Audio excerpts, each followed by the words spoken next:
नमस्कार, मैं पायल शुक्ला। आप सभी का स्वागत है न्यूज टंग का हिंदी में। आज की हमारी यह वीडियो मनसे प्रमुख राज ठाकरे को लेकर है। कल यानी बुधवार को गुड़ी पड़वा के अवसर पर दादर के छत्रपति शिवाजी महाराज पार्क में एक रैली को संबोधित करते हुए राज ठाकरे ने महाराष्ट्र सीएम को लेकर कहा कि एकनाथ शिंदे को कुर्सी मिल गई है, इसलिए अब उन्हें महाराष्ट्र के लिए काम करना चाहिए। राज ठाकरे ने सीएम को चेताया कि वहां रैली न करे जहां उद्धव ठाकरे करते हैं। राज्य में बहुत से मुद्दे हैं, किसानों के मुद्दे, रोजगार के मुद्दे और बहुत कुछ। बावजूद इसके आप केवल रैलियों की बात क्यों कर रहे हैं? चुनाव चिन्ह और नाम को लेकर मनसे प्रमुख ने कहा कि मैंने जब शिवसेना छोड़ी तब एक बात बाहर कही जा रही थी कि राज ठाकरे को शिवसेना प्रमुख का पद चाहिए था, जो कि बिल्कुल गलत था। मुझे पता था कि शिवसेना प्रमुख पद और शिवसेना का धनुष बाण केवल बाला साहेब से ही संभाला जा सकेगा। धनुष बाण किसी से नहीं संभाला जाएगा, उद्धव से भी नहीं और आगे किसी से भी नहीं।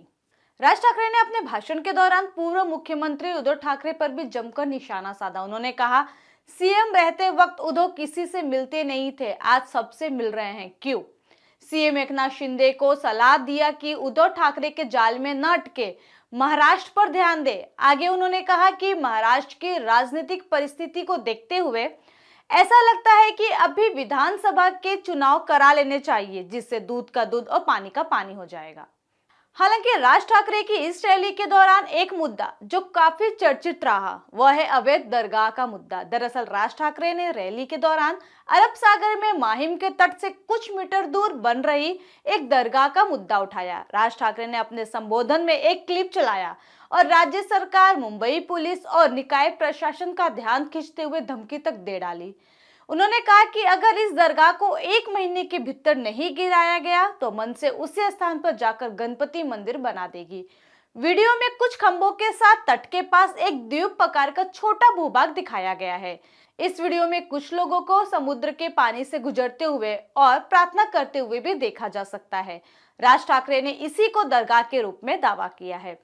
अपने संबोधन में उन्होंने कहा कि मैं देश के संविधान के पालन करने वाले मुसलमानों से पूछना चाहता हूं, क्या आप इसकी निंदा करते हैं? मैं किसी को झुकाना नहीं चाहता, लेकिन जब जरूरत होगी तो मुझे यह करना होगा। राज ठाकरे ने कहा कि अवैध दरगाह माहिम में मखटूम बाबा की दरगाह के पास है। इन मुद्दों को लेकर राज ठाकरे ने कहा कि एक बार मेरे हाथ में राज्य आया तो सब कुछ सीधा कर दूंगा।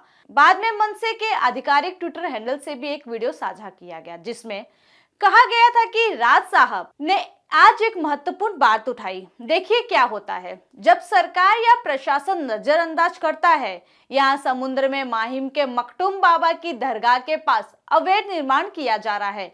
2 साल पहले यहाँ कुछ भी नहीं था। यहाँ एक नए हाजी अली तैयार किए जा रहे हैं। यह दिन दहाड़े हो रहा है, फिर भी पुलिस, नगर पालिका को इसकी भनक तक नहीं लगी। इसके बाद कई सोशल मीडिया यूजर्स ने राज ठाकरे द्वारा दिखाए गए फुटेज को शेयर किया है। वहीं कुछ ने यह भी दावा किया कि माहिम की रहस्यमयी दरगाह गूगल मैप्स पर भी उपलब्ध है। वहीं राज ठाकरे ने मुख्यमंत्री एकनाथ शिंदे, उप मुख्यमंत्री देवेंद्र फडणवीस और मुंबई पुलिस कमिश्नर से अनुरोध किया था कि इसे देखने के बाद तत्काल कार्रवाई करें, इस अवैध निर्माण को ध्वस्त करें। हालांकि राज ठाकरे द्वारा दिए गए अल्टीमेटम के बाद समंदर के किनारे बनाई गई दरगाह को तोड़ दिया गया है। अवैध दरगाह को हटाने का आदेश मुंबई के रेजिडेंट कलेक्टर ने दिया। आज सुबह 8 बजे कलेक्टर और डीसीपी समेत 6 अधिकारी मौके पर पहुंच गए। पुलिस की भारी मौजूदगी के बीच बुलडोजर से दरगाह हटाई गई। इसके बाद बीएमसी मलबे को ट्रकों में भरकर ले गई। इस पर मंत्री दीपक केसरकर ने कहा कि हम बाला साहेब ठाकरे के विजन पर विश्वास करते हैं। पहले बाला साहेब ऐसे मुद्दों को उठाया करते थे, अब राज ठाकरे उठा रहे हैं। राज ठाकरे की वजह से हमें पता चला कि कोस्टल रेगुलेशन जोन यानी CRZ का उल्लंघन हो रहा है, इसलिए हमने एक्शन लिया। कोस्टल रेगुलेशन जोन एक्ट, जिसे हिंदी में तटीय विनियमन क्षेत्र नियम कहा जाता है, इसे समझने का प्रयास करते हैं। भारत के 7,500 किलोमीटर लंबे तटीय क्षेत्र के साथ लगे क्षेत्र हैं।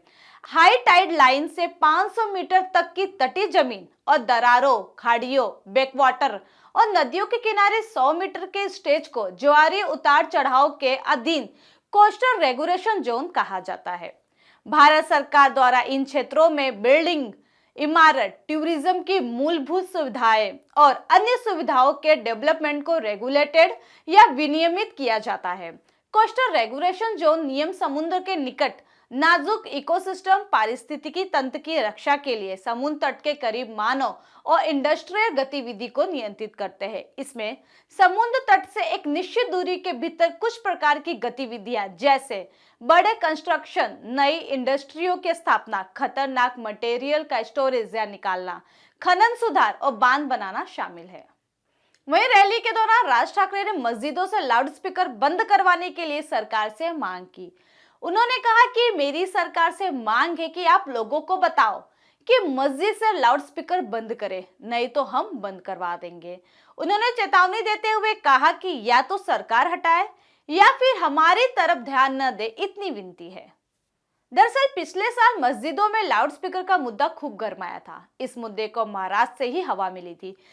पिछले साल अप्रैल महीने में राज ठाकरे ने गुड़ी पड़वा के ही अवसर पर जनता को संबोधित करते हुए लाउडस्पीकर को लेकर कड़ा रुख अपनाया था। राज ठाकरे ने 3 महीने से पहले मस्जिदों के ऊपर से लाउडस्पीकर को हटाने की मांग की थी। साथ ही शिवसेना की अगुवाई वाली महाविकास आघाड़ी सरकार को चेतावनी तक दे डाली थी। उन्होंने कहा था कि अगर उनकी मांगे नहीं मानी गई तो मनसे कार्यकर्ता मस्जिदों के बाहर और ऊंचे स्वर में हनुमान चालीसा का पाठ करेंगे। धीरे धीरे दूसरे राज्यों में भी यह आग पहुंच गई थी। यूपी, गोवा, कर्नाटक, बिहार सहित कई राज्यों में हिंदू संगठनों ने लाउडस्पीकर का इस्तेमाल बंद करने के लिए कहा था।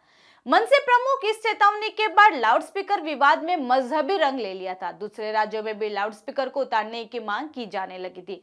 राज ठाकरे ने इसी मुद्दे पर यूपी के सीएम योगी आदित्यनाथ की जमकर तारीफ की थी। वहीं रैली में संबोधन के दौरान राज ठाकरे ने जावेद अख्तर की बाइट भी स्टेज पर चलाई। उन्होंने कहा कि जावेद अख्तर जैसा मुसलमान चाहिए जो पाकिस्तान में जाकर उनको आईना दिखा सके। दरअसल जावेद अख्तर ने पाकिस्तान में हुए फेस फेस्टिवल में आतंकवाद की निंदा की थी। उन्होंने कहा था कि 26/11 मुंबई हमले को अंजाम देने वाले लोग आपके मुल्क में अभी भी घूम रहे हैं। ये शिकायत अगर हर हिंदुस्तानी के दिल में है तो आपको बुरा नहीं मानना चाहिए। हालांकि यह पहली बार नहीं है जब राज ठाकरे ने इस तरह का बयान दिया हो।